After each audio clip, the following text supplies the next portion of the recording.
जय श्री महाकाल। कुंडलिनी जागृति। जब व्यक्ति की कुंडलिनी शक्ति जागृत हो जाती है तो उसके अंदर बहुत सारे अद्भुत बदलाव होते हैं।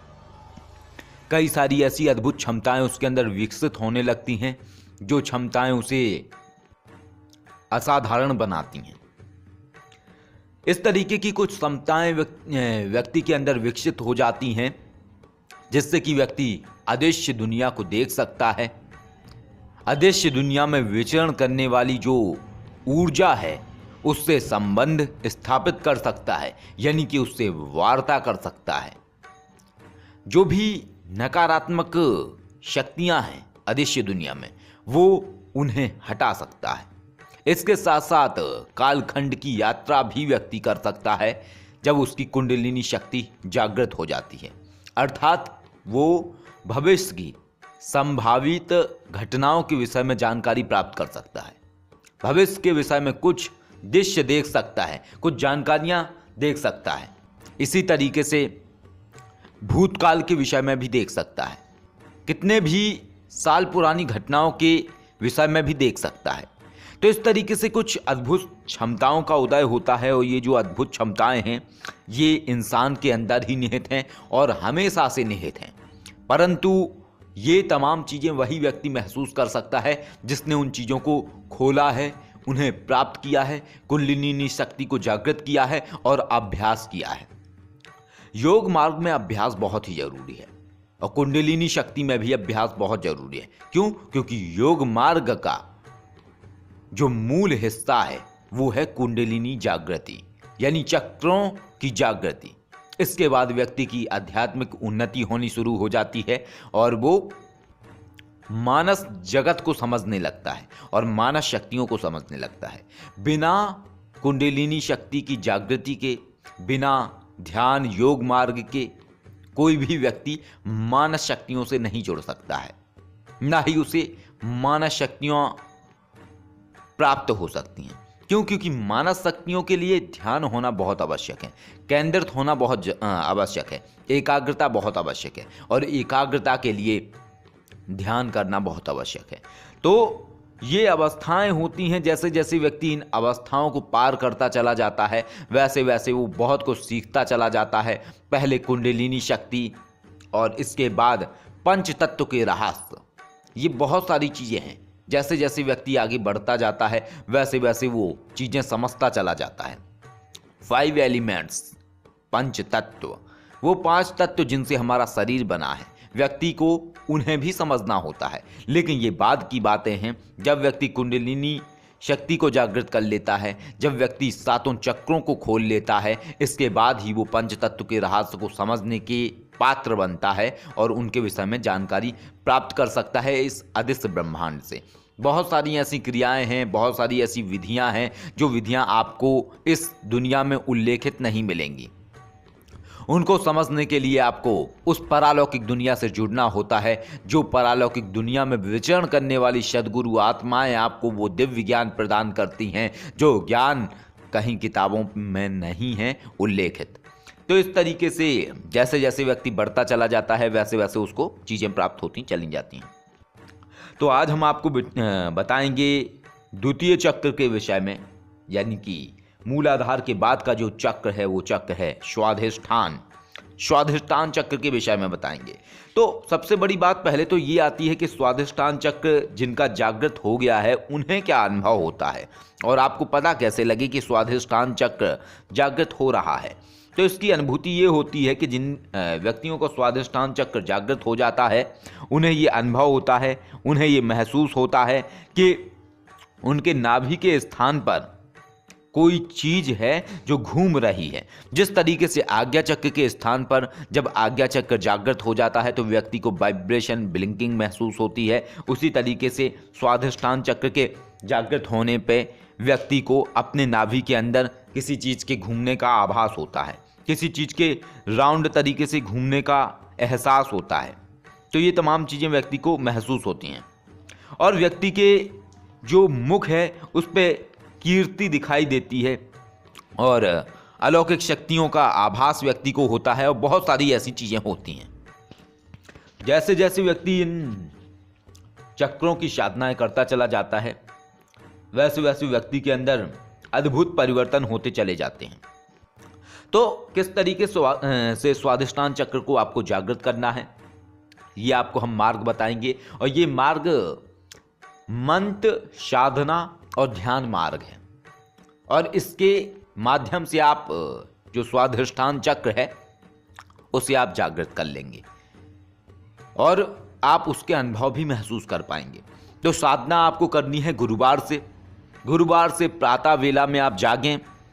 जागने के बाद स्नान करने के बाद पीला आसन बिछाएं, पीले आसन के ऊपर आप बैठ जाएं और बैठने के बाद सामने एक लकड़ी का बेजोट रख लें और उसके ऊपर एक आसन बिछाएं पीले रंग का या लाल कपड़े का, और उसके ऊपर एक घी का दीपक जलाएं।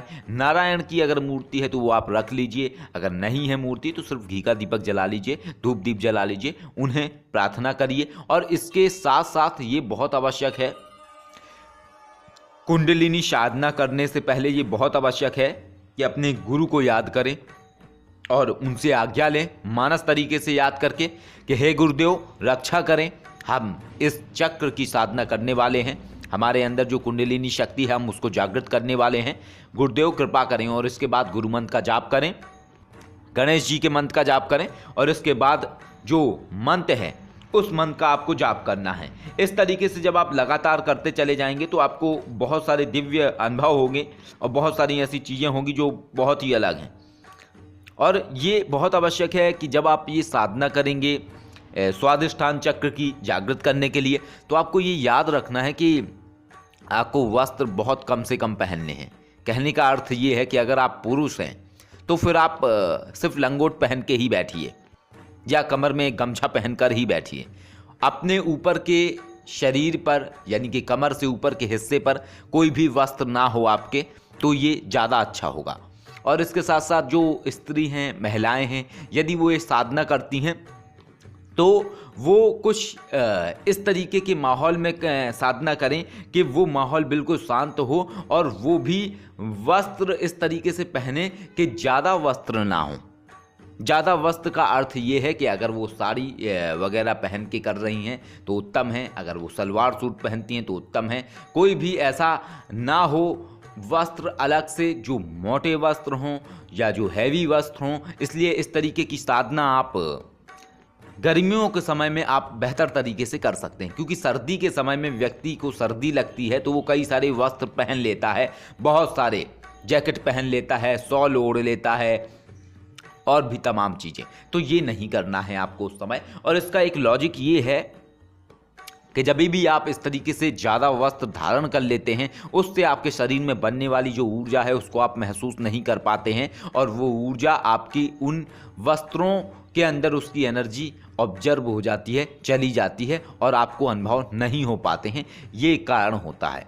तो इस तरीके से आप ये साधना करें। मंत्र सुन लीजिए, मंत्र है ओम नमो नारायणाय नमः। इस मंत्र का आपको जाप करना है। ध्यान की अवस्था में जाके आपको जाप करना है ओम नमो नारायणाय नमः, ओम नमो नारायणाय नमः, ओम नमो नारायणाय नमः, ओम नमो नारायणाय नमः, ओम नमो नारायणाय नमः। इस तरीके से ध्यान की अवस्था में जाके आंखें नहीं खोलनी है, इधर उधर नहीं झांकना है, कनेक्ट होने की कोशिश करनी है, अपने ही मंत्र को अपने अंदर सुनने की कोशिश करनी है। और इस तरीके से जैसे जैसे आप करेंगे, कुछ समय बाद आपको अपनी नाभि के अंदर किसी चीज़ के हलचल होने का आभास होने लगेगा। आपको लगेगा जैसे आपकी नाभि के अंदर कुछ हलचल हो रही है, कोई चीज़ राउंड राउंड करने की कोशिश कर रही है। और इसके साथ साथ जब आप ये क्रिया करेंगे तो कई बार हो सकता है आपको ऐसा अनुभव हो जैसे आपका पेट खराब हो रहा है, लेकिन आपको बैठे रहना है, और वो आपके अंदर परिवर्तन होने की अवस्था है जिसके कारण आपको ये अनुभव होगा। और इस तरीके से आपका स्वाधिष्ठान चक्र जागृत हो जाएगा और आप बहुत सारी ऐसी अनुभूतियां महसूस करेंगे जो बहुत ही अलग तरीके की अनुभूतियां हैं। इसके साथ साथ एक और बात है कि जब आप ये साधना करेंगे, इस मंत्र का आप जाप करेंगे, तो इसके साथ साथ आपकी आर्थिक उन्नति भी होती है। लक्ष्मी माँ की कृपा व्यक्ति के ऊपर आनी शुरू हो जाती है और उसके जो धन के मार्ग हैं वो भी बनने शुरू हो जाते हैं। तो ये बहुत ही अद्भुत साधना है जिससे कि आपका स्वाधिष्ठान चक्र भी जागृत होगा और आर्थिक उन्नति भी होगी और बहुत सारे अनुभव होंगे। तो नित्य जाप कीजिए, गुरुवार से साधना शुरू करिए और प्रतिदिन 21 माला जाप करिए, कम से कम 21 माला तो करिए ही करिए। और अगर इससे ज़्यादा संभव हो सकता है तो आप नित्य 108 माला भी जाप कर सकते हैं, क्योंकि जितना ज़्यादा आप जाप करेंगे उतना ही तीक्ष्ण अनुभव आपको होगा, उतनी ही जल्दी आप इन चीज़ों को महसूस कर पाएंगे। लेकिन कम से कम और मिनिमम 21 माला तो आपको करनी ही है, और ये क्रम आपका 21 डेज चलेगा, यानी कि 21 दिन तक चलेगा।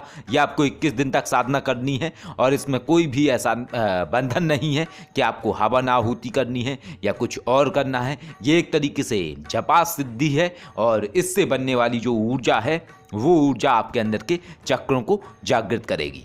ये हमने विस्तार में अपनी पुस्तक गुप्त रहस्य अनावरण में दिया हुआ है। ये विस्तार में हमने अपनी पुस्तक गुप्त रहस्य अनावरण में दिया हुआ है, और जो भी लोग इसको विस्तार से जानना चाहते हैं तो वो ऑनलाइन अमेजोन से ये बुक खरीद सकते हैं, या फिर डायरेक्टली हमारे पास से ये बुक ले सकते हैं और कॉल कर सकते हैं हमारे नंबर 9354745460 पे। आदेश। जय श्री महाकाल।